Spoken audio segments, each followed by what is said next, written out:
These people don't belong here. This is private property. I told you they were criminals.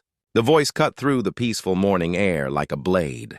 A white woman in expensive beach clothes, her blonde hair perfectly styled, was pointing her manicured finger toward a black family standing near the edge of the sand.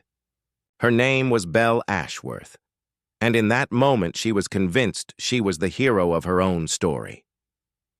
"I need the police immediately," Belle said into her phone, her voice filled with fake urgency. "There's a suspicious black family with a child on our private beach." Her tone was full of indignation, the type that comes from someone who believes they're protecting something that belongs only to them. She was practically trembling with self-righteous excitement, certain she had just uncovered some kind of criminal act. Within minutes, the sound of sirens echoed down the coastline. The peaceful hum of the waves was replaced by screeching tires as police cars raced toward the scene. Officers jumped out, hands already near their weapons, as if they were responding to a hostage situation instead of a family outing. They moved fast and loud, barking orders, fueled by assumptions. And right then, the family standing before them, a man, his wife, and their little girl, went from tourists to suspects without saying a single word. But what happened next would turn this entire situation upside down. Because the man they were about to handcuff was no ordinary vacationer. He was Darius Blackwell, the chief of the FBI's counterterrorism division, one of the highest-ranking law enforcement officers in the nation. And the moment he quietly said, "You just made the biggest mistake of your life," everything changed. Before we dive into how this unbelievable story unfolded, if you stand against prejudice and injustice, hit that subscribe button right now. Type justice in the comments and tell us where you're watching from. You're about to go on an emotional ride that will make you believe in truth and accountability again. To understand how a family vacation could turn into a national scandal, we need to start at the beginning. Darius Blackwell was 45 years old, tall, calm, confident, and respected across every level of federal law enforcement. He had earned his title through decades of relentless work. Starting from the rough streets of Detroit where opportunity was scarce, he had seen violence, poverty, and injustice up close. But instead of being swallowed by it, he fought his way out, determined to serve, to protect, and to make sure others didn't have to live with the fear he grew up with. After 20-plus years in the FBI, Darius had finally reached the top. But the climb had cost him dearly. Late nights, constant travel, missed birthdays and anniversaries, all sacrifices made in the name of duty. His phone never stopped ringing. The pressure never stopped building. He hadn't taken a real vacation in 3 years. That's why this trip meant everything. His wife, Kasia, a 42-year-old pediatric nurse, was the grounding force in his life. She had built her career around caring for children, bringing the same warmth and empathy into their home. She knew how heavy her husband's responsibilities were. She knew the toll it took to carry the safety of a nation on your shoulders. This vacation, even just a few days by the ocean, was supposed to be their reset, a rare chance for her husband to breathe. And then there was their daughter, Amara, only 8 years old but brilliant beyond her age. She adored her father, idolized him, and wanted to be a scientist when she grew up. For weeks, she'd been talking about this trip, her first time seeing the ocean. She'd packed a little science kit with test tubes, pH strips, and magnifying glasses so she could study the water. For her, this wasn't just a vacation. It was a dream come true, but not far away was someone whose life had been falling apart, and who was about to drag all her bitterness into theirs. Belle Ashworth was 38 and had once been successful. A real estate agent who sold luxury homes, a woman who believed she had made it. Then her world collapsed. Her husband left her for a younger woman, taking half of everything she owned. Her business began to crumble. The vacation properties she'd inherited were losing money, and instead of reflecting on her mistakes, Belle found it easier to blame others. She convinced herself that her problems weren't her fault, they were the fault of outsiders, people who didn't belong in her neighborhood. In her mind, she was defending her world from intruders. That's how deep her resentment had grown. So when Darius and his family arrived at their seaside rental, a legitimate property they had booked months earlier, Belle noticed immediately. It was a bright, calm morning. Darius looked relaxed for the first time in years. His phone was off. His eyes were focused on his wife and daughter. Kesha smiled as she watched him unwind. She couldn't remember the last time he looked so peaceful. They had brought everything for a perfect day: beach chairs, snacks, sunscreen, and Amara's little kit for collecting water samples. "Let's go, Mommy," she squealed, running toward the sand. Darius laughed and followed, hand in hand with Kesha. It should have been the start of a beautiful memory. Instead, it became a nightmare. Belle saw them from across the beach. She froze, narrowing her eyes, instantly deciding they didn't belong. She didn't check the rental list. She didn't ask anyone. She simply knew, or thought she did. Marching toward them with stiff shoulders and righteous fury, she called out, "Excuse me! You people don't belong here. This is private property." Kesha's body tensed immediately. Every nerve in her body screamed danger. But she forced herself to stay calm. She reached into her beach bag and pulled out their rental documents. "Ma'am, we're staying at that property right there," she said carefully. "Here's the agreement showing we have full access to this beach." Belle barely looked.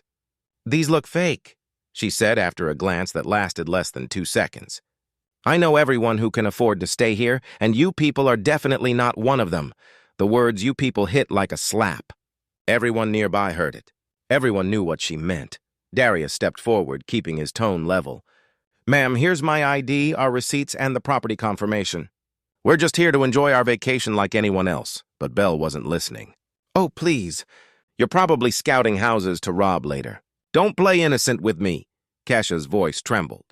"We're not causing trouble. Please, just leave us alone." "Mommy," Amara whispered, clutching her mother's arm. "Why is she being mean to us?" Kesha's heart broke. She wanted to cry, but she couldn't. Not in front of her daughter. She kept her voice soft. "It's okay, baby. Just stay close to Mommy." Darius was torn. He could flash his badge and end this instantly.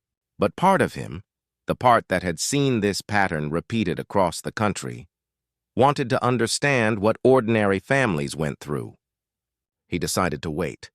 It was a decision that would haunt him. As Belle's voice grew louder, other beachgoers started to gather. Some looked uncomfortable, but others nodded along. "They don't look like they belong," one man muttered. "Someone should call security," said a woman in designer sunglasses. Belle puffed up, fueled by their approval.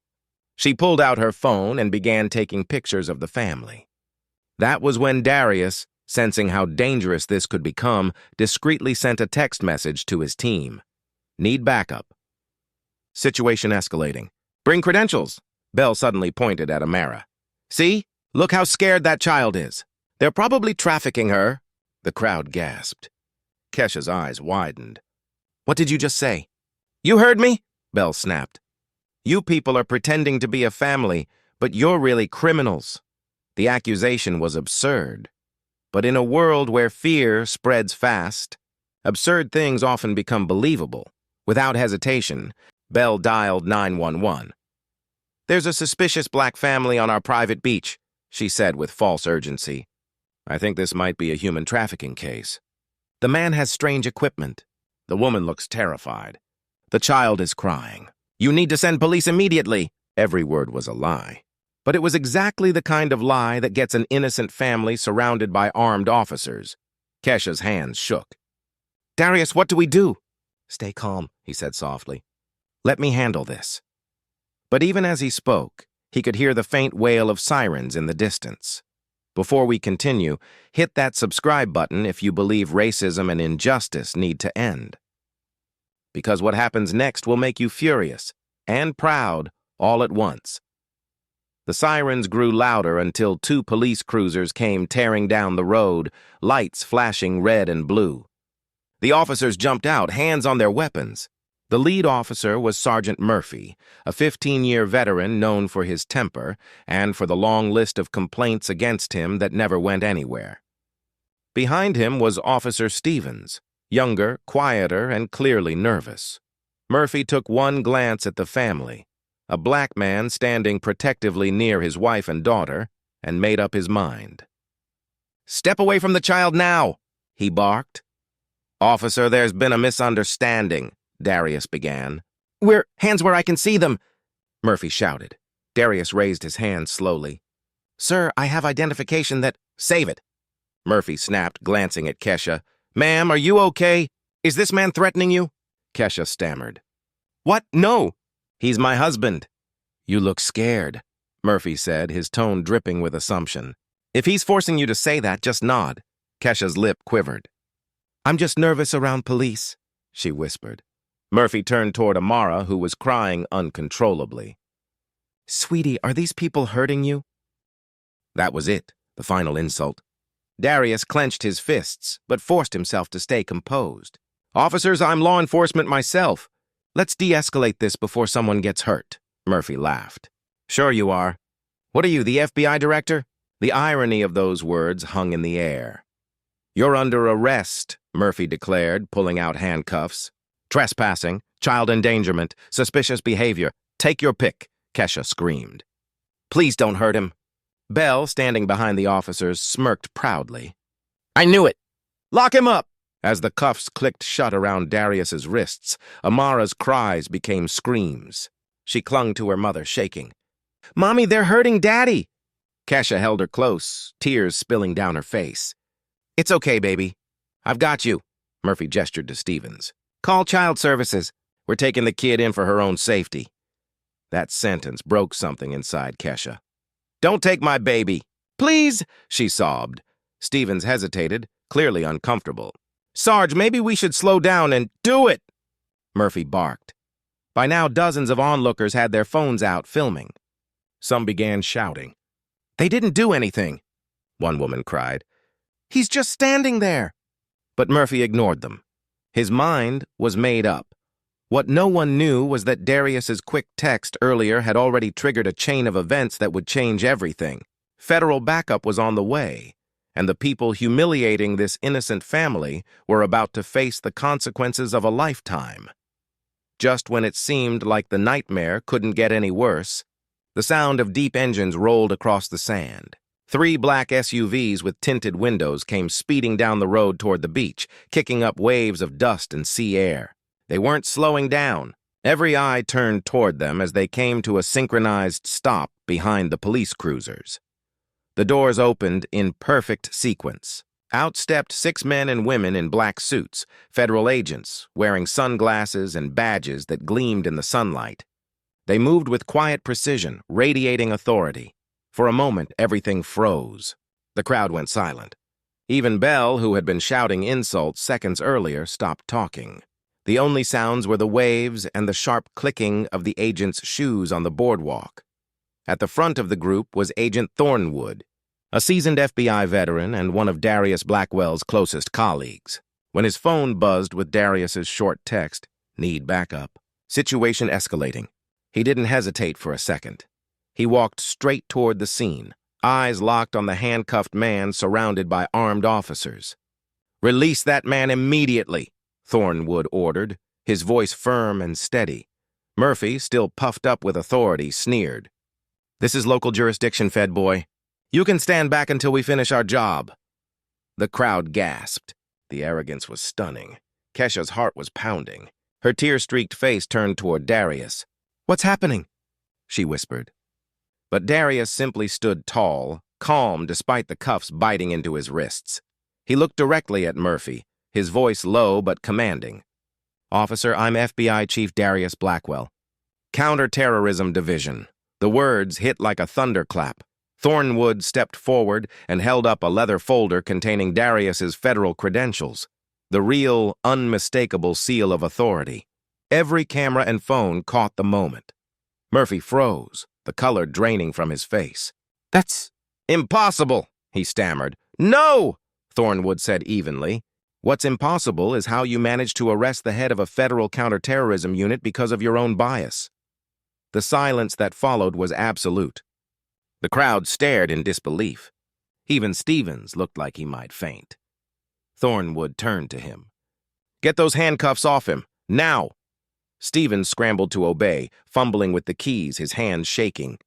"Sir, I'm so sorry, sir. We didn't know—" Darius straightened his wrists as the cuffs came off. He didn't shout. He didn't threaten. His calm was more powerful than any anger. "You should have known," he said quietly. "That's the problem." Kesha rushed forward, throwing her arms around him. She was shaking so hard she could barely stand. "I thought they were going to take you away," she whispered. "I thought we'd never see you again." He held her tight, resting his chin on her hair. "I've got you, baby. It's over now." But for some people, it was just beginning. Thornwood turned to Murphy. "Officer, hand over your badge and weapon. You're suspended effective immediately pending federal investigation." Murphy's hands trembled. "Wait, you can't just—" Thornwood's eyes didn't waver. "You arrested an FBI division chief, used excessive force, and racially profiled a federal employee and his family." "Yes, I can," Murphy's voice faltered. "This is a mistake." "No," Darius interrupted softly. "It's justice. The cameras caught every second. The humiliation, the panic, the collapse of false authority." Belle stood frozen a few steps away, still clutching her phone like it was a shield. Darius turned his attention toward her. "You started all this?" he said quietly. Belle stammered. I was just protecting the neighborhood." "You people look suspicious." "You people," Darius repeated. Belle's face went pale. "I didn't mean it like that." Thornwood stepped forward again. "Actually, Ms. Ashworth, we've been meaning to speak with you." Belle blinked. What are you talking about?" "You've been under federal surveillance for several months," Thornwood announced clearly so everyone could hear. "Your vacation rental properties are part of an ongoing investigation into money laundering and civil rights violations." The crowd gasped in disbelief. Someone in the back whispered, "No way." Thornwood continued, his tone precise and professional.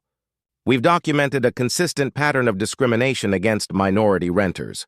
This incident today only confirms it." "What?" Belle shouted. "That's not true. I'm the victim here." Two agents stepped forward.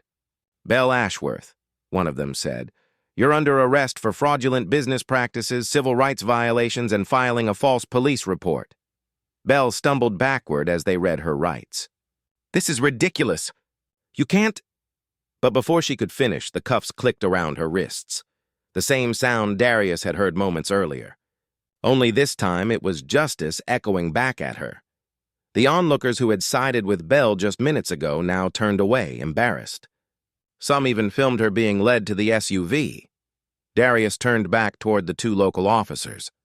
"You've just shown the world exactly why we need change," he said calmly. "You believed lies without evidence. You ignored facts because of how we look. That's not policing. That's profiling." Murphy stood speechless. Stevens finally spoke, his voice cracking. "Sir, I'm sorry. I should have said something. I knew it felt wrong." "Then next time, say it," Darius replied. "Silence is just another kind of violence." Kesha, still holding Amara, was trembling less now. The fear was slowly being replaced with disbelief and relief. "It's over?" she asked softly. "For now," Darius said. "But the real work starts after." The next few hours were a blur. Murphy was taken into custody by the FBI for questioning. Belle was loaded into one of the SUVs, still shouting about how unfair it all was. The local police chief arrived, red-faced and apologetic, but it was too late. Cameras from multiple news outlets were already there, broadcasting the scandal live. Later that evening, footage of the incident spread across the internet. Millions watched as a black FBI chief was handcuffed by local police officers after being falsely accused by a racist property owner, and then watched. The story flipped when his true identity was revealed. The world was watching, and the outrage was immediate. That night, Darius stood before reporters. He wasn't just speaking as a law enforcement officer, he was speaking as a father and a husband who had seen his family nearly destroyed by hate. "My wife was terrified. My daughter was traumatized," he said, his voice firm but filled with emotion. "This should never happen to any family. Not in this country. Not anywhere." Kesha stood beside him, eyes still red from crying. "I thought they were going to hurt him," she said softly into the microphone. "I thought they were going to take my husband away in front of our daughter." No mother should have to feel that fear. And then little Amara, standing between them, said into the mic with childlike honesty, "The bad people went away, and the good people helped us." It was simple, but it said everything. If this story moved you, hit that subscribe button and share it. Because what happened to the Blackwell family can happen to anyone. And the only way it changes is when we all pay attention. In the days that followed, the consequences came fast. Murphy was suspended, then officially fired after federal investigators uncovered years of misconduct and racial bias complaints he had buried. Stevens cooperated with investigators and provided evidence of systematic racism in the department. Bell's empire of rental properties crumbled overnight. Her tenants pulled out, her real estate license was revoked, and she was charged with multiple counts of fraud and discrimination. Meanwhile, the Blackwell family began to heal. The FBI placed them under protection for a short while because of the media attention. Kesha started therapy to deal with the trauma, and Amara began to sleep peacefully again, though sometimes she still asked, "Mommy, why did they think we were bad?" Kesha didn't have a good answer. "Because sometimes people choose not to see what's true," she would tell her gently. "But you always tell the truth, okay? No matter what." Federal prosecutors used the incident to launch a sweeping civil rights initiative targeting racial profiling in local police departments. Darius testified before Congress about what happened, urging lawmakers to enforce stronger accountability. "Justice doesn't begin with laws," he told them. "It begins with how we see each other." The fallout was massive. News outlets across the country replayed the footage again and again, the false accusations, the wrongful arrest, and the moment everything flipped when Darius revealed his identity. Social media exploded with hashtags like Justice for the Blackwells and Profiling Exposed. Within days, protests, op-eds, and statements from officials followed. The FBI's internal review confirmed what the world already knew. Darius had done nothing wrong. The Bureau stood firmly behind him, issuing a rare public condemnation of the local police department's behavior. Federal investigators took over, examining years of complaints that had been ignored. For the first time, people began to see how bias and negligence could ruin lives in seconds. Murphy was officially charged with violating civil rights under color of law, a federal offense. His badge was confiscated, his pension frozen, and his name added to a national database of decertified officers. Stevens, who chose to cooperate, became a key witness. His testimony revealed that Murphy had a long history of using suspicion as an excuse to target people of color. He admitted, "I knew it was wrong, but I was scared to challenge him. I won't make that mistake again." Bell's world collapsed overnight. The FBI seized her accounts and records. Investigators uncovered fake lease documents, hidden transactions, and years of discriminatory rental practices. She had turned away dozens of minority families, and worse, filed false reports on some of them to drive them out. Now she was facing charges of fraud, obstruction, and civil rights violations. When the verdict finally came months later, Bell stood trembling in court. The same smug confidence she had on that beach was gone. The judge's words were firm. "Your prejudice caused harm that reached far beyond your property lines. This sentence is meant to remind you that hate always comes with a cost." She was ordered to serve time in federal custody, pay restitution, and complete thousands of hours of community service, cleaning public spaces and attending racial bias rehabilitation programs. The irony wasn't lost on anyone. The woman who once screamed private property now picked up trash on public beaches, supervised by people she had once looked down upon. Meanwhile, the Blackwell family's lives slowly began to rebuild. Kesha struggled at first. For weeks, she couldn't go near a beach without feeling her chest tighten. She would wake up from nightmares of flashing red and blue lights. But therapy helped, and so did the overwhelming support they received. Messages poured in from around the world, from people thanking them for their strength, for staying calm, for showing what real dignity looked like in the face of hatred. Darius, though still composed on the surface, carried his own burden. He had spent a lifetime upholding justice, yet found himself handcuffed because of his skin color. "It's not about rank," he told a news anchor during an interview. "It's about how easily bias blinds people to truth. If this can happen to me, imagine how often it happens to those without power." His words resonated. Congress invited him to testify at a special hearing on policing and discrimination. Standing before lawmakers, cameras flashing, he told the story not as an official, but as a father. My daughter watched me get arrested for being black. She asked me why they thought we were bad people. And I had no answer. That silence should haunt us all. The testimony went viral, pushing new federal reforms. Departments across the nation adopted mandatory bias training and independent complaint reviews. A bill was nicknamed the Blackwell Act, focused on protecting citizens from false emergency calls based on race, sometimes called profiling by phone. For Kesha, healing came in stages. She began volunteering with organizations supporting victims of racial trauma. "At first, I wanted to forget it ever happened," she said in an interview. "But then I realized silence lets hate breathe. I needed to speak, not for us, but for the next family." Her calm, compassionate voice became a rallying cry for empathy. And little Amara? She became a symbol of hope. Schools invited her to share her story, not as a victim, but as the little scientist who turned fear into curiosity. One day, while holding a seashell during a community event, she told a reporter, "I learned that not everyone bad stays bad. Some people can change if they listen." Her innocent words melted hearts. Months passed. Seasons changed. The media storm slowly faded, replaced by quieter but lasting reform. Yet for the Blackwell family, one chapter was still unfinished. Exactly a year after the incident, they returned to Seaside Heights. The moment they stepped out of the car, it felt surreal. The same sun, the same sound of crashing waves, but everything was different. There were new signs posted by the local council. "Inclusive beach, open to all, discrimination has no place here." When Darius saw it, he smiled. "Looks like they finally learned," he said softly. The mayor himself came to greet them. "Mr. and Mrs. Blackwell," he said sincerely, "on behalf of the community, I want to apologize again. What happened here changed us. It forced us to see how blind we'd been." Kesha shook his hand politely. "Change matters more than apologies," she replied. "Just make sure no one else has to go through what we did."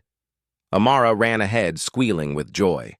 She had her science kit again, just like before. Test tubes, magnifying glasses, and tiny jars for collecting water. "Daddy, can I study the tide pools now?" Darius laughed. "Go ahead, baby. This time, the beach really is yours." Nearby, cameras from a local news crew captured the heartwarming scene. A year ago, the same location had been a symbol of racism and division. Now it stood for unity and accountability.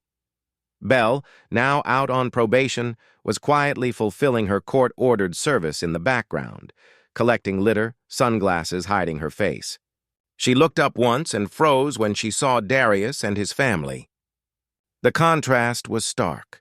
One woman who had used hate to feel powerful, and a family whose grace had turned pain into purpose. She looked away quickly and kept cleaning. Kesha noticed but said nothing. She just took a deep breath of ocean air and squeezed her husband's hand. "Let's focus on us," she whispered. As the day went on, locals stopped by to apologize personally. Some brought flowers, others brought handwritten notes. One elderly man said, "I was there that day. I didn't speak up. I'm sorry." Darius looked him in the eyes and said, "Then speak up next time. That's how change starts." That evening, as the sun dipped below the horizon, the family sat together on the sand. The air was warm, the sky streaked with gold and pink. Amara leaned against her father, holding her little jar of ocean water. "Daddy," she said quietly, "the ocean looks different now." "How so, sweetheart?" "It feels safe," she whispered. Darius smiled. "That's because brave people made it safe and people who didn't give up." Kesha rested her head on his shoulder. "You turned their hate into hope," she murmured. He looked out at the horizon. "No," he said gently. "We did. All of us." The next morning, the Blackwells appeared on national television one last time. The host introduced them as the family who turned prejudice into progress. The segment ended with Darius addressing the audience directly. "If you ever see someone being judged or mistreated, don't be silent. You don't need a badge to do what's right. You just need courage. Kesha added softly. Kindness can be louder than hate. We've seen it, and little Amara, grinning proudly, held up her seashell and said, The bad people went away, and the good people helped us. The clip went viral, melting hearts everywhere. 6 months later, new federal legislation passed, part of the Blackwell Act, banning racially motivated false emergency calls and strengthening penalties for civil rights violations. The law bore their name, ensuring that what happened on that beach would never be forgotten. Murphy was serving time in federal prison. Stevens had transferred to a reform department, teaching young recruits how bias destroys trust. Bell, banned from real estate for life, now spoke publicly about her mistakes, admitting, I let hate ruin me. I hope others learn before it's too late. Seaside Heights itself had transformed. What was once an exclusive gated community became a model for inclusive tourism. Signs welcomed visitors from every background. Local schools held annual Unity Days, where families gathered to celebrate diversity, and every year, the Blackwells were honored guests. On one of those sunny afternoons, as a gentle breeze rolled across the shore, Darius watched his daughter laughing with new friends, children of all colors running freely across the sand. He smiled at Kesha. We came back to heal, he said quietly. Looks like the world healed a little with us. Sometimes, the darkest moments light the brightest paths.